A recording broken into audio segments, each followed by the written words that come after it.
Hello, everyone, and welcome. My name is Christine Yip, and I'm the community manager at O1 Labs, the team incubating MENA protocol. Thank you for joining us today.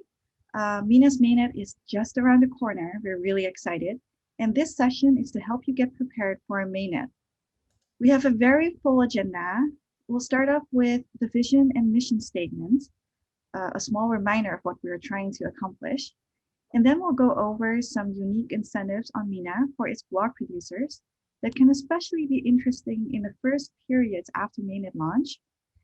After that, we'll share some relevant information with you, including helpful resources, the available tooling in the MENA ecosystem, and we'll have a fireside chat on a very important topic, security awareness. We'll also update you on the mainnet launch process and things that are on the engineering roadmap after the mainnet launch. There will be some time to take a few questions from the community after this. And at the end of the session, our CEO and co-founder, Evan Shapiro, would like to share a few words with you. I also just launched a poll in the Zoom. You should see a button below for the poll. We'd love to hear about what you think, so please vote. So you all can take a look at the agenda. This is it. The vision, our big dream. Our big dream is to build an efficient and elegant fair future. So when talking about efficient, we think about a small block, no middleman, it's energy efficient, there's zero waste. With elegant, we mean it's simple and sophisticated, it's organic and emergent, it's in a systems design, and there are healthy incentives. And it's fair, it's democratic, empowering, safe and secure, and private and protective. In the future, it's the foundation, it affects us all, and it's borderless. We all have a shared fate. And how do we get there? What is the mission? We will get there by creating a vibrant, decentralized network and currency that's powered by participants. It will hit scale and decentralization. It will ground us in a value exchange base, and it will commit to democratic structure and values. So this is MENA, and we all, you and I, are part of it. So again, our team started on this project in 2017, and it's unbelievable how far we've come since then. Back then, there were just 2 young, bright minds who had this dream, and now this dream is shared among thousands of members in our community who are hailing from all over the world, as you just saw in this video.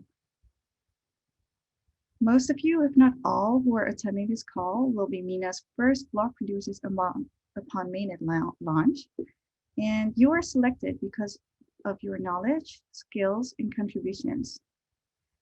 We are also amazed to see that now, ahead of mainnet launch, already 200 members plan to provide staking as a service to MENA's users.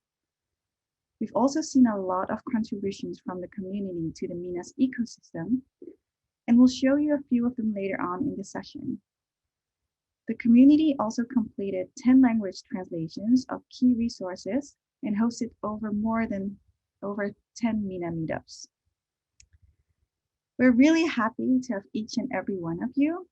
I pasted some messages from Discord here that shows how collaborative the community is, but there are many, many more examples.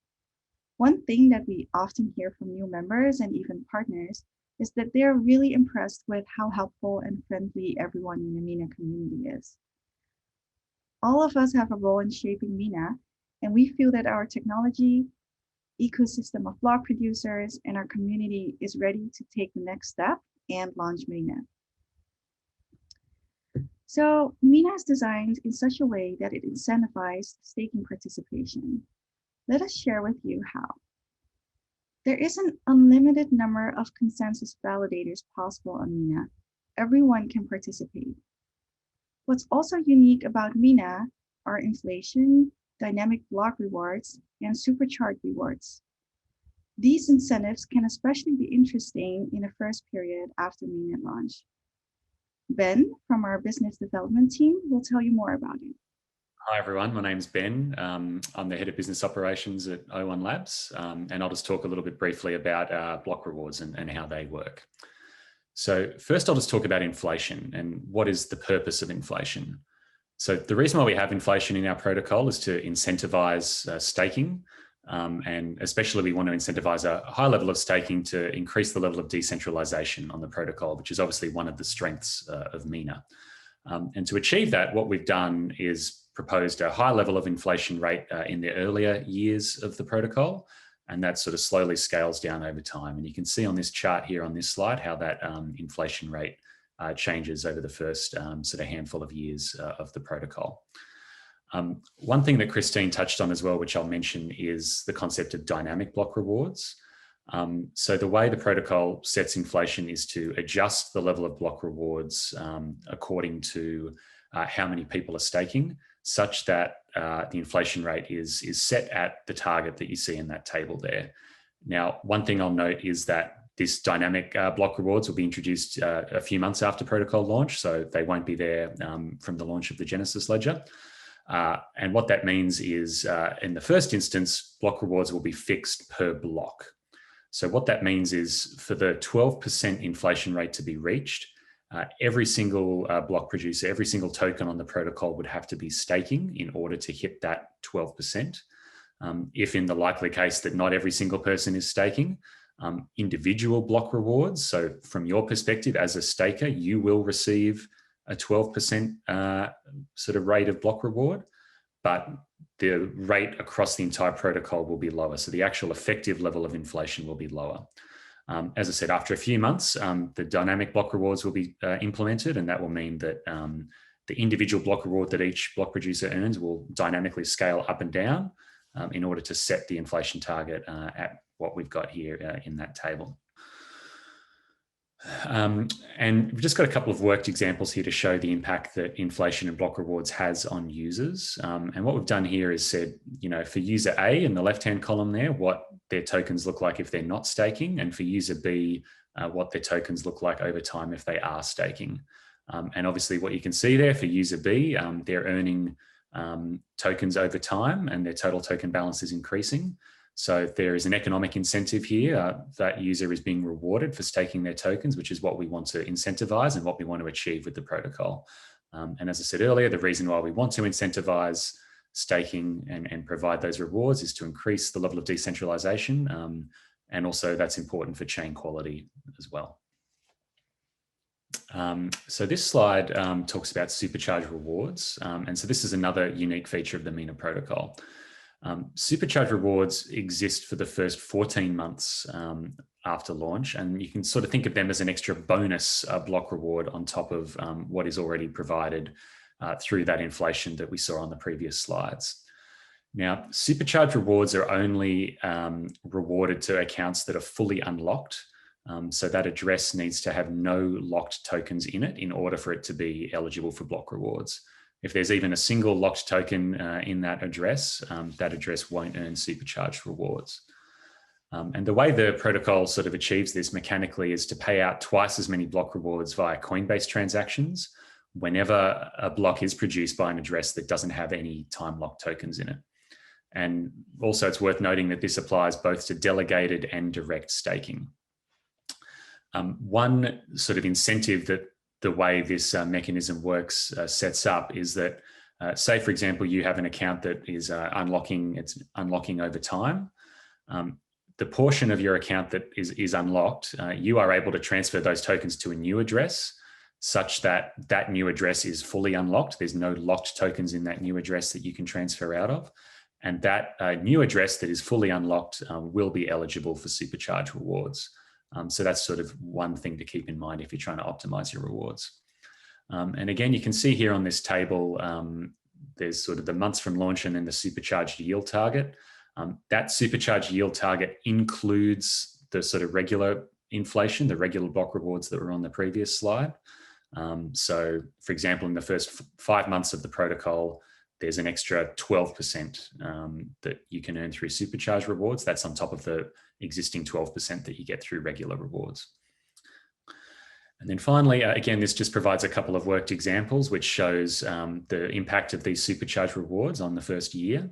So the user on the left is earning only regular rewards. So that's the same number that we saw on the previous slide talking about inflation.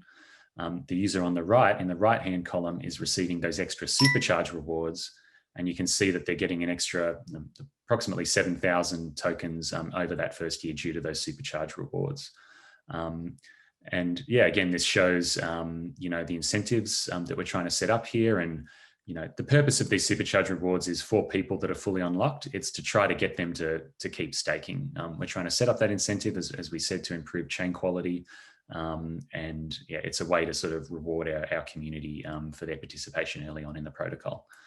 And yeah, one sort of final, I guess, qualification I put on all of this is that the MENA Foundation is able to make proposals and the community is able to vote on future potential changes in the rate of inflation. This is what we're sort of proposing from the launch of the protocol, but this is all subject to change. And the numbers that I've put here are sort of illustrative to help educate everyone on this call, but there's certainly not, there's sort of no guarantees necessarily. And then the final thing I'd say, you can see down the bottom there, there's a link. We posted a blog post recently about the sort of MENA token distribution and supply, which goes into all of this in a lot more detail. So if you just Google MENA protocol, token distribution and supply, that post should come up, or you can follow that link there. And that goes into all of this in a lot more detail. So yeah, hopefully that was helpful for all of you. Thank you so much, Ben. I think that was definitely helpful. These are very interesting incentives for block producers on MENA.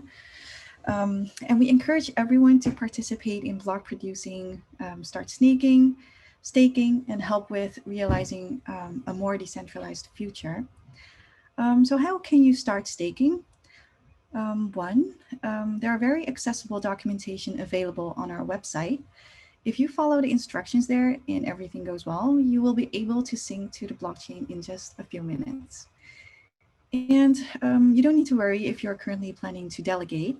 You can change to staking at any time after mainnet launch. It takes around 1 to 2 epochs for the change to take effect. And during that period, you will still earn block rewards from delegating. For those of you who participated in MENA's testnets, the testnets only had a duration of a maximum few weeks. So due to this short duration, it might not be the best way to test the probability of winning a slot to produce blocks. And we encourage everyone to try out staking on the mainnet. And if it doesn't work out, you can also always change back to delegating at any time. And last but not least, there's also no slashing on MENA. So this can be a good opportunity to try out running nodes on a blockchain using the token grant that you may receive to participate in securing the network and achieving decentralization. We are all counting on you.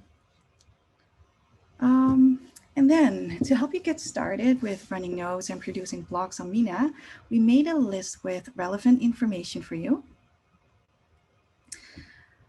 So this slide deck will be made available to you.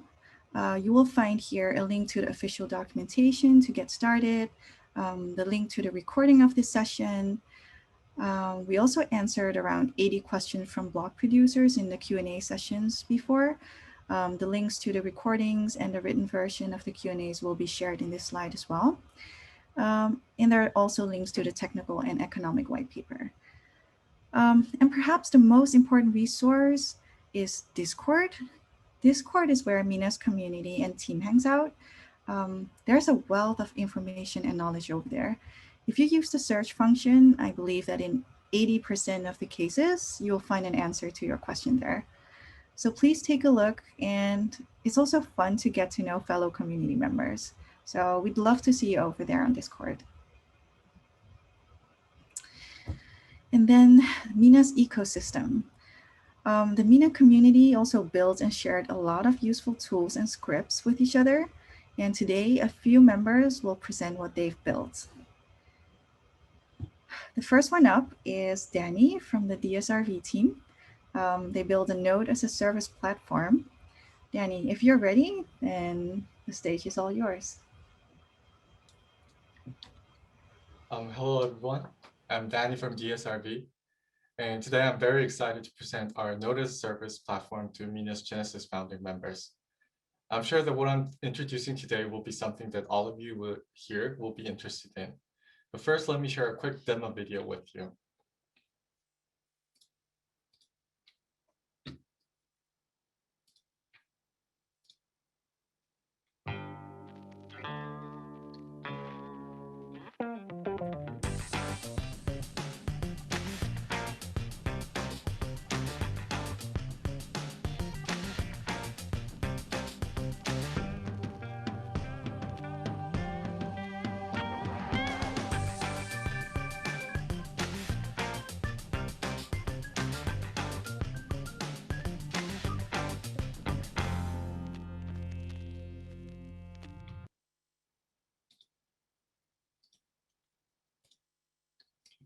Okay, our Node as a Service Run Your Node is designed for anyone who wishes to run their own node with minimum cost and maximum efficiency. We provide both the hardware and the software to launch, monitor, and manage a blockchain node with simple and easy interface.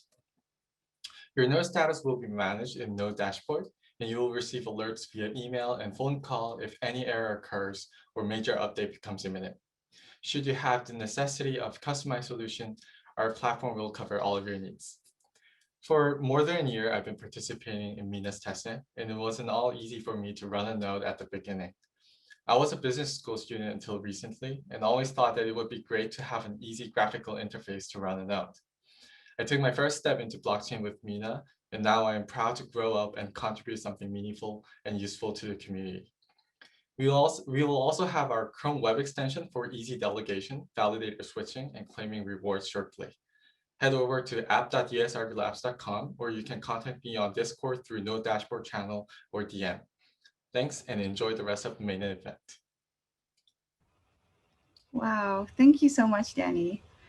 I don't think that running a node on Mina can get any easier than this. Danny joined our community a year ago when he just learned about blockchain technology, and it's really amazing to see how he has grown and is contributing to our community now. So thank you so much, Danny and the DSRV team. Next up, let's see. That is Vitaly from the StakeTap team. Together with Daka and Wadaday today, they built a staking as a service provider's dashboard. Vitaly, are you there? Yeah, I'm here. Perfect. The stage is all yours. Okay, let's start. We have a quite simple and at the same time useful tool for the community, staking as a service provider dashboard, validator dashboard. So we started making this dashboard quite recently, but we plan to develop and support it in the future. Well, today I will go through the functionality and tell you what is also in the development process. I will demonstrate you my screen. Well, here is the dashboard and what is in the list. The total amount of staked, the total amount of staking and the percentage or in the relation to all coins. Here's the fee is the percentage of the provider that takes the reward. Here's the amount of delegators. This column shows blocks entered to the canonical chain and all produced blocks. Canonical chain, the rewards are paid for. Rewards are paid, as you know, for canonical chain. And the terms is often how often the validator makes payments. Here's also contacts. Quite simple, as you see, and in terms of data, yeah, we strive to automate it as much as possible. At the same time, not all the validators, not all the data of the validators is on the blockchain. So now we receive it on request. Here's the button, and we can, anyone can add his data. So now.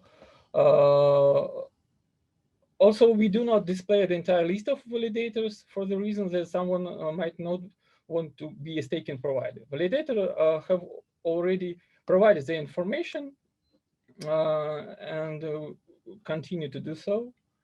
So we collect this data. We have also prepared an API and soon a link to the API to API documentation will also appear here.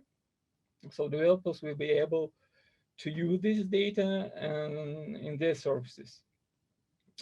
As I already said, there are several features on which work is already underway. First, we plan to improve the current list, search features, improve search sorting, and so on. The second is a bigger update. We plan to prepare a list of delegations, so for each provider, and details of current and potential rewards. And we also plan to make several statistics and a number of additional information statistics. So we are excited to show the update when it's ready. That's it. Okay, thank you so much, Vitaly. Let me take back control of the screen. Yeah, thank you so much. I cannot believe that we already have almost 200 staking as a service providers ahead of mainnet launch. Thank the StakeTap team so much for building this for the MENA community. And then we'll go to the next one. That is, last but not least, the tool that most of you already know and have been using in MENA's testnet, the Block Explorer built by Gareth Davis. Hey everyone, I'm Gareth. I think you are all familiar with MENAexplorer.com, which was the first block explorer for MENA. Has been running for about 18 months now, although it's had quite a few updates along the way. The Explorer, as you would expect, it allows you to see all the blockchain activity in MENA, including the latest blocks, transactions, and Snark worker activity. On the Explorer, you can see historical prices paid for transaction fees and Snark work, as well as any pending transactions. You can use this information to set your transaction fees and Snark fees according to the current market. You can view the current staged, staking, and next staking ledgers. And you can use this just for fun to determine any whales that you want to find on the network, or to see the number of delegates to each address. If you run a staking pool or you're changing delegations, you can use the next staking ledger to see any new delegations that will be applied in the next epoch.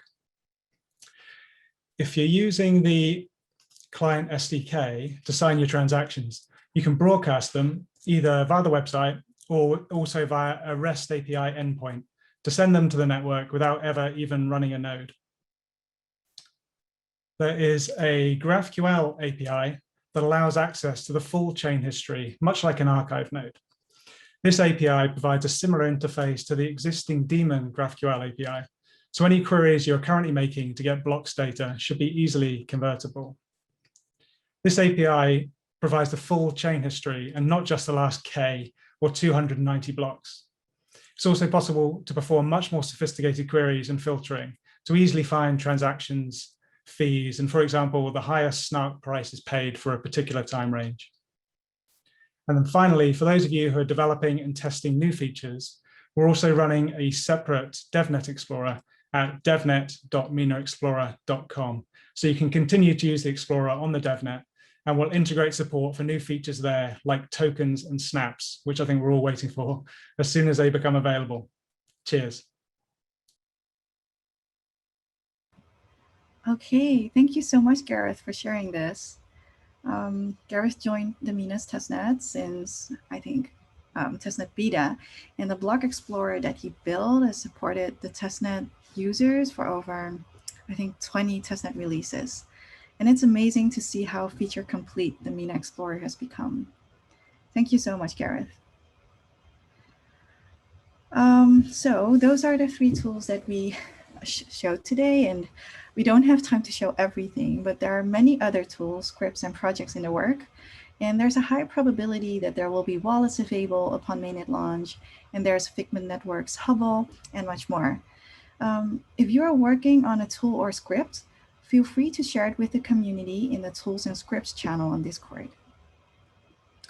All right, and then we talked about incentives for block producers, useful resources and tooling. Now let's touch on another very important topic, which is security awareness. Today we have Chris F. and Ryan here for a fireside chat. Chris F. joined the Mina community in one of the earliest testnet phases as well. And Ryan is collaborating with our team on security related topics. All right, everyone. Hi, this is Chris F. I'm one of the Mina community here, and I've been running nodes and having a lot of fun on the test nets for quite a while now. With the mainnet almost here, it's a really good chance to get a strong reminder on how important security is. And I'm really glad to be here today with Ryan. Hey, everybody. So I'm Ryan. I've been involved in kind of the broader security community for a number of years at this point, and protected my kind of fair share of scary, corporate things, as well as run a number of kind of high-profile services around the internet. I'm super excited to be here to talk about kind of all of the fun bits about running your nodes safely and securely. All right, before we get into it, could you guys please take a moment just to read the disclaimer here? There's no way that you're going to be able to learn everything you need to know about security in 10 minutes, but this talk should give you a place where you can start your research. So we're about to launch into the Mina mainnet, and it's one of the most exciting times in a crypto project's life. That said, if you look around at all the other projects who've done the similar things, there's always a handful of people who unfortunately end up getting their node keys compromised and lose access to their tokens. Yeah, so our goal with this chat today specifically is to kind of give you a good primer to make sure that you're not part of that group, right? And that you also have kind of the good tools and security mindset necessary to protect your nodes. This is actually really important because protecting your node actually helps secure the entire network as a whole. And really by doing a little bit of security hygiene just right out the gate, you can really sleep a lot better at night, knowing that your node is kind of happily churning away or churning out blocks and earning you tokens. Yeah, and the number one thing we want you to take away from this is that your private keys are, for all intents and purposes, your identity within the Mina ecosystem. Never, ever give your private keys to anyone. And if you're about to offer your private keys to someone, stop, take a step back, go for a walk, and think very carefully about what you're doing. You're giving them everything. And in that, right, if somebody has access to your keys, then they can really impersonate you on the network. And that means that they can do all sorts of nefarious things. And the most important thing that you can really do here is to keep your keys safe and secure. And nobody from O1 Labs will ask you for your private keys. As Chris said, just don't give them to anybody, right? But with that, you also want to make sure that you are backing them up securely as well, because if you lose your keys, again, that's you've lost your identity. And we'll touch on that on the next slide here. Yeah, and you'll have to find those keys again in 2 or 3 years as well. So it's a bit of a long-term thing. Yeah. All right, well, you can see on our slide, we're going to cover 3 points here.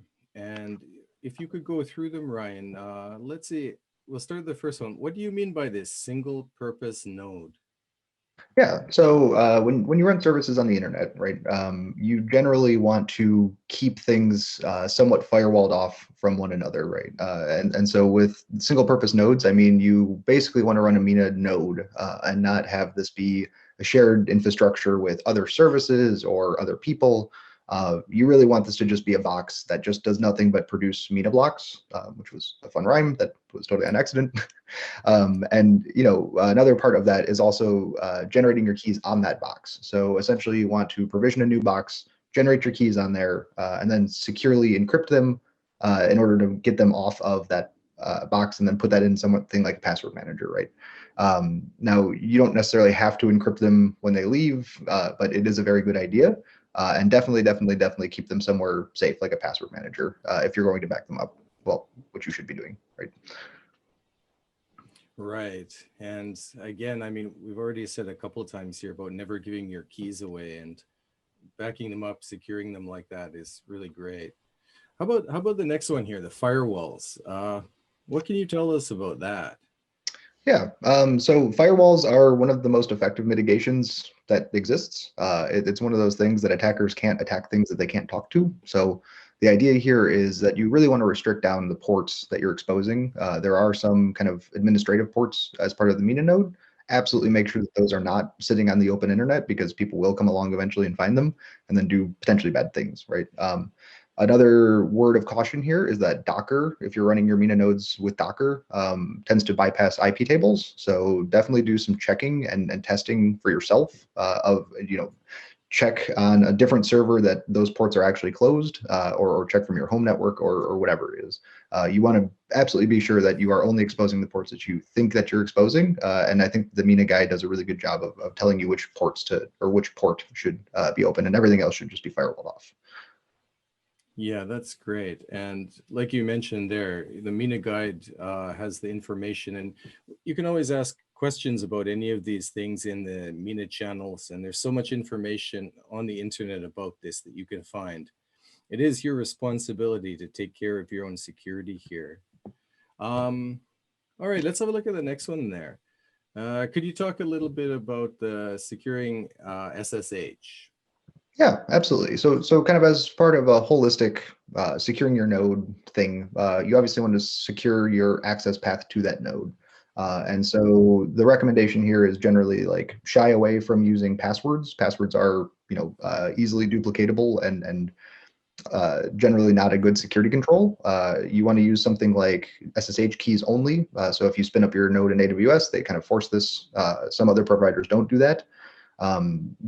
Another good step that you can take is to make sure that your SSH keys will never get compromised by using something like a YubiKey, where you can just generate your SSH keys on it. And then at that point, you have to have a physical hardware token in order to actually access that SSH key that then gives you access to your node, right?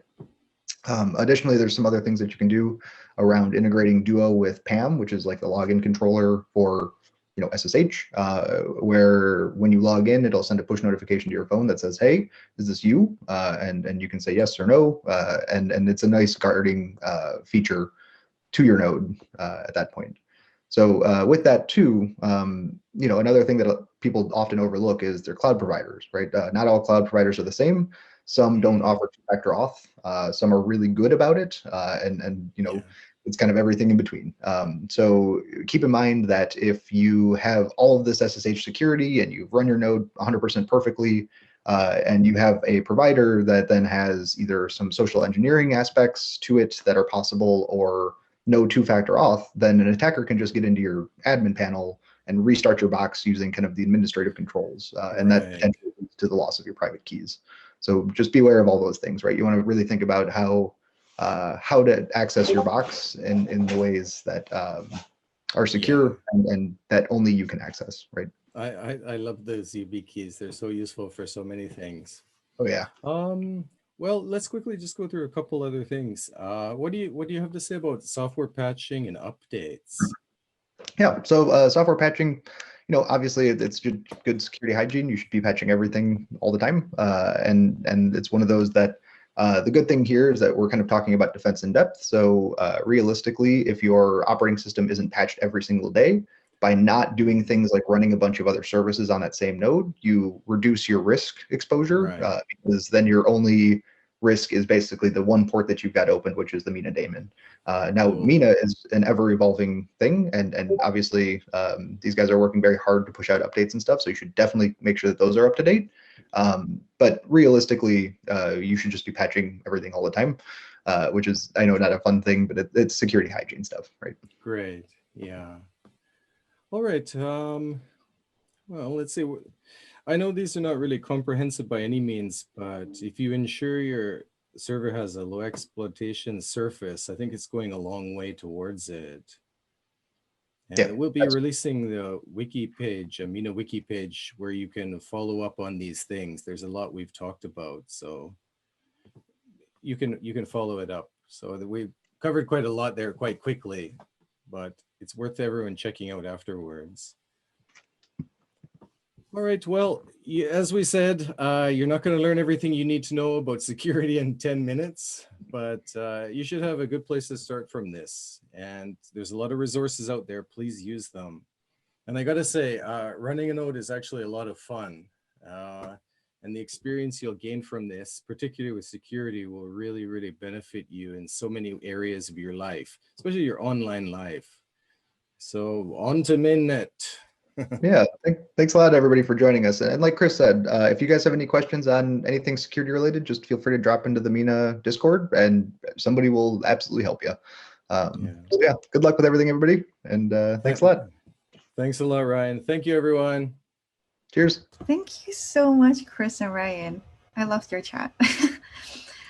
And as Ryan said, and Chris, if you have any questions, or if you have also good experience or tips to share with the community, please head to the security channel on Discord, and we can continue the conversation on this topic there. All right. So what's next? Well, mainnet launch is around the corner. Let me explain what the mainnet launch process will look like. Yes, this one. Okay. Yes. So on March 15th, that's when we will initiate the mainnet release candidate. We will invite C peers and other block producers. If you're part of this group, you will be contacted by email, and we'll also send out an announcement on Discord. So please keep an eye out on the channel under the mainnet category. On March 16th, that is the official launch of the release candidate. All block producers will be able to connect and start staking, and we recommend everyone to do so within 48 hours. The graduation criteria. After the launch of the release candidate, we will monitor it for several days. If there are no critical alerts and if the chain quality is sufficient, then the release candidate will graduate into becoming the mainnet. If the participation is low and the chain quality is also low, then the release candidate will not graduate into the mainnet. So that's why it's really crucial for everyone to treat the release candidate as the actual mainnet and participate. Yes. So if all graduation criteria are fulfilled, the release candidate will be certified as Mina's mainnet, and all block rewards, snark fees, and account balances and transactions that were part of the release candidate will become part of the actual mainnet. And when this happens, of course, we'll have a big celebration with the community. Okay. This announcement was also shared yesterday on the blog of Mina Protocol. So if you want to read more about it, feel free to check it out. Thank you, Emre. Can we go to the next slide? Yes. So next up is Brendan from the engineering team. He's going to share with us what will happen after mainnet. Yes. So can we go to the next slide? So there's a couple things. There's 2 slides worth of things that we've written down.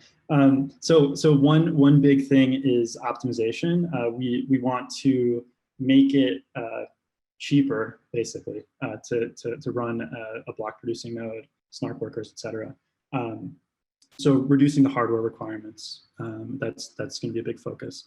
Another thing is we're going to be working to get the Ledger hardware implementation of Mina that currently you can use on your Ledger Nano S into Ledger Live. This will make it easier to use on your Nano S, and it will make it possible to use on the Nano X.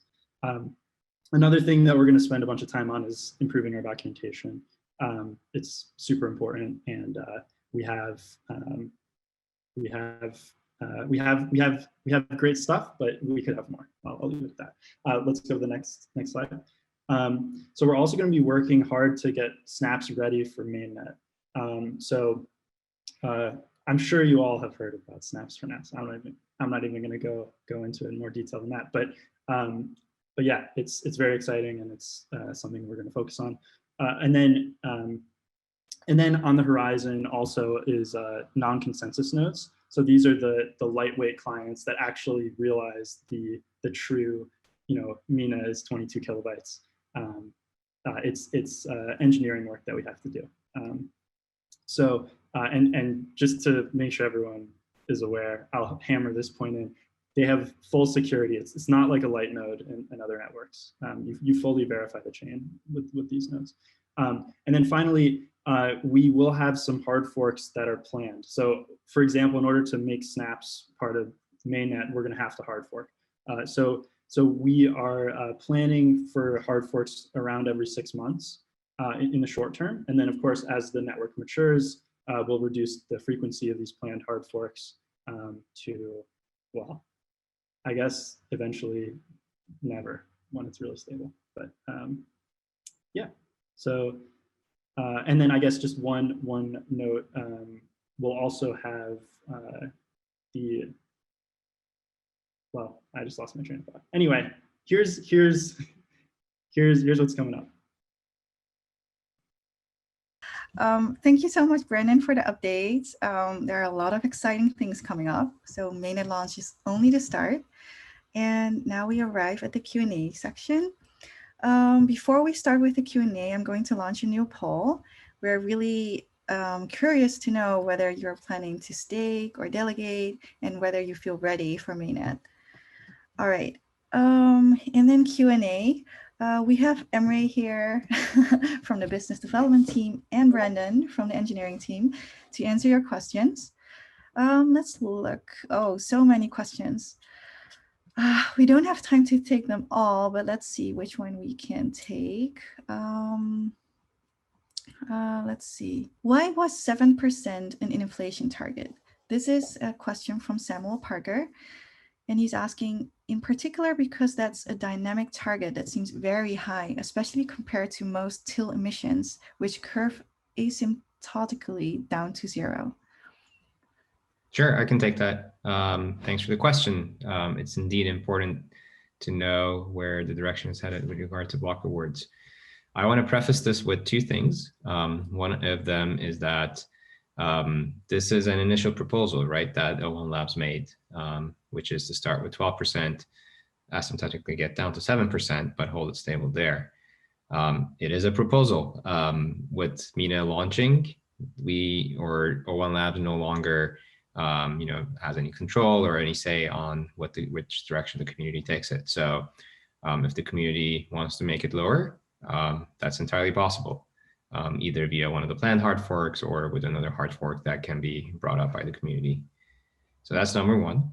Number two is just to remind everyone that in proof of stake networks, inflation doesn't necessarily mean that token holders get inflated out, right? You can either stake or delegate directly yourself. So your percentage ownership of the network, if you take the right actions, always stays the same.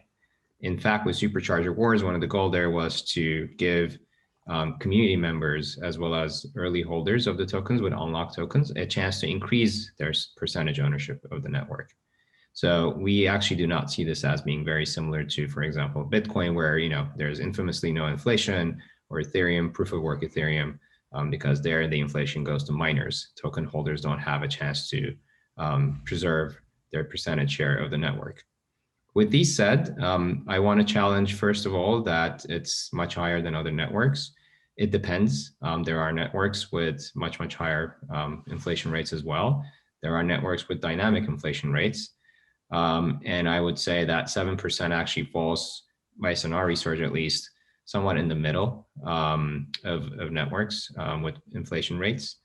Some might go down to 0%. And as was previously said, that is actually entirely possible if the community wants to take it in that direction.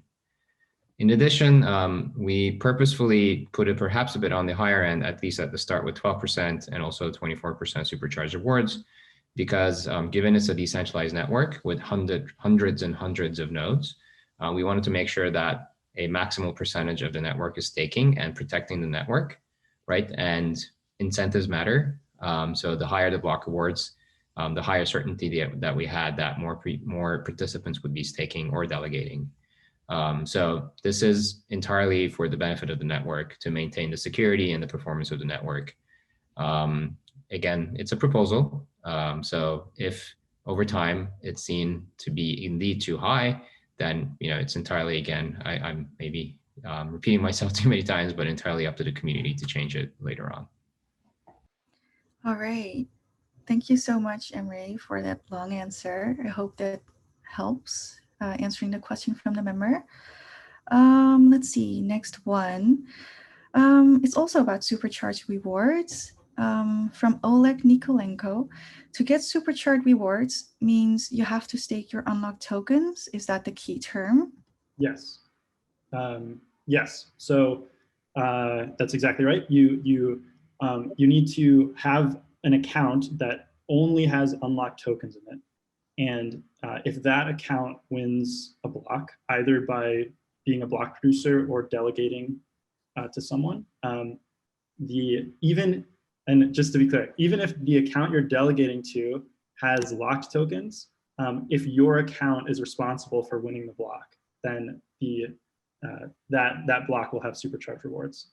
And vice versa, if the account that's producing blocks is unlocked, but someone is delegating to you with locked tokens, and the account with locked tokens is responsible for making the block, the reward will not have supercharged rewards. So, so what this means, you currently, if you're a GFM or received a grant, you have an account in the Genesis Ledger that has locked tokens in it.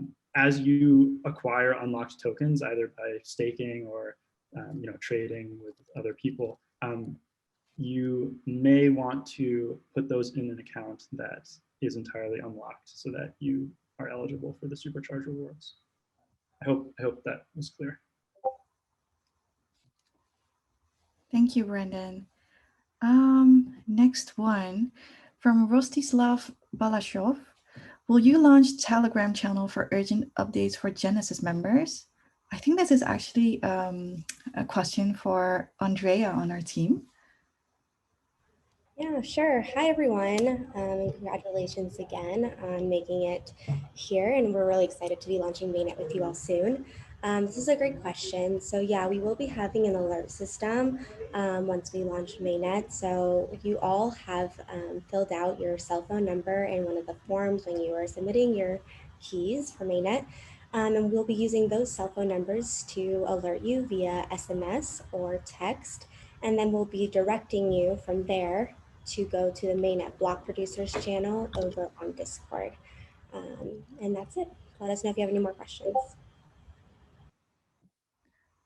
Thanks, Andrea. Let's see, next one from Roman Legalov. What are the benefits of Mina working with Ethereum? I can take that. So this is admittedly not something that we've articulated well to this point. So you will see a lot more education and description about Mina's role within the larger crypto ecosystem.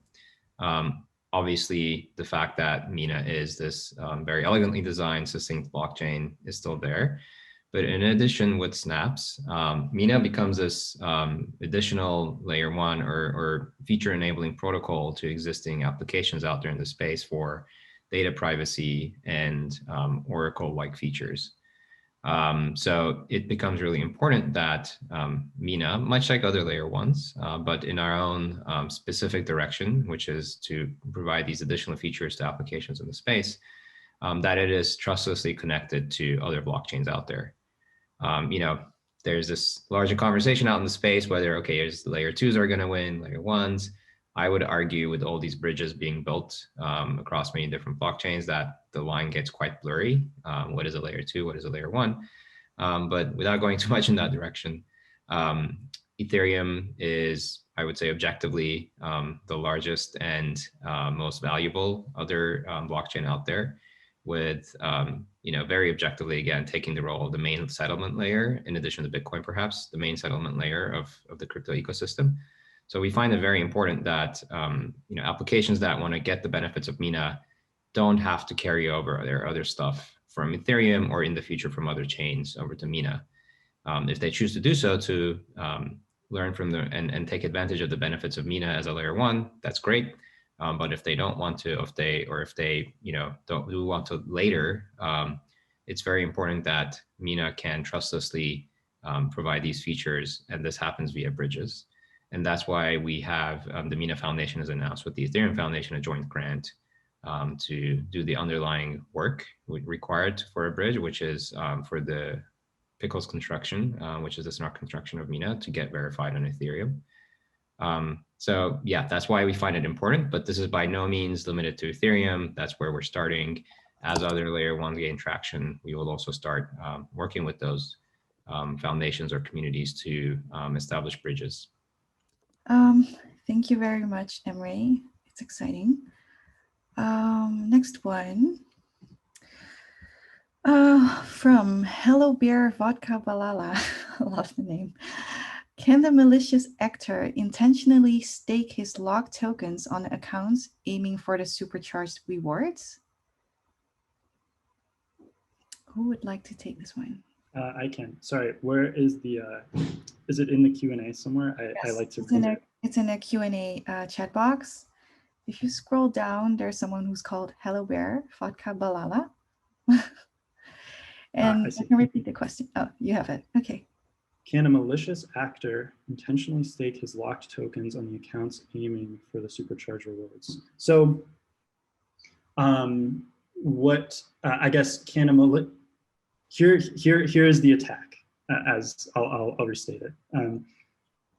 If you see an account that has unlocked tokens, you can delegate your locked tokens to that account. And then if that account wins a block with the locked tokens, then they don't get the supercharge reward. Well, it's not much of an attack because you're just giving more stake to the account, which is just making it so you, the attacker, lose tokens, and the person who you're trying to attack actually just gets extra tokens, even if those aren't supercharged. So yeah, so not much of an attack, I would say. All right, thanks, Brendan. I hope that explains it. Next one from Wei Wong. Can everyone do block producing or only special ones in a community? Can everyone participate? I can take that. Mina does not have a limit or any sort of requirements on your number of tokens or anything else to become a block producer. It is open to anyone. The one limitation for this at launch might be that because the vast majority, if not all, of the tokens will be locked, it will be hard to find tokens to stake with. But after there's public markets and after there's other ways to earn tokens, you can stake with one token. So there's no minimum, or there's no bonding requirements, or there's no limited set of validators. So it's open to everyone. Thank you. Another question from Aditya Kumar Verma. Why is it designed like this? Why do supercharged rewards get rewarded to the wallet which has no locked tokens? What was the thought behind it? Yeah,